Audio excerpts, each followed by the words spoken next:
Magandang umaga, kumusta po?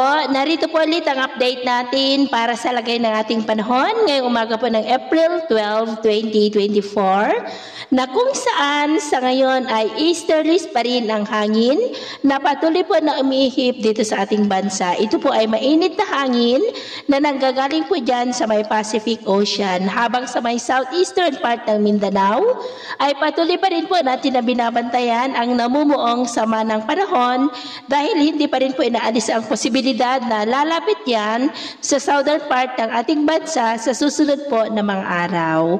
At ito naman ay pinapakita ng forecast model natin pong ginagamit hanggang po sa susunod na 2 linggo.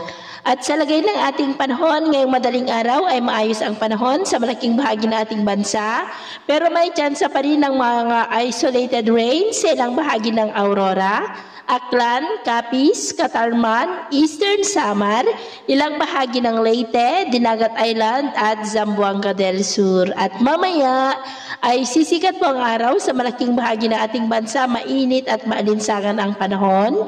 Pero may tsansa pa rin ng maulap na kalangitan with isolated rains sa ilang bahagi po ng Catanduanes, Northern Samar, Aklan at Capiz.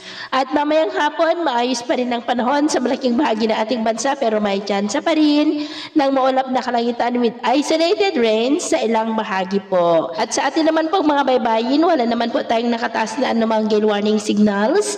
Pero iba yung pag-ingat lamang po kung papalaot tayo para mas makaiwas sa mga sakunang pangkaragatan. So, yun po ang latest update natin sa araw na ito. At ako po muli si James na nagsasabing sa kahit anong pagsubok po na darating sa ating buhay, huwag na huwag po tayong mawawalan ng pag-asa. Thank you and God bless!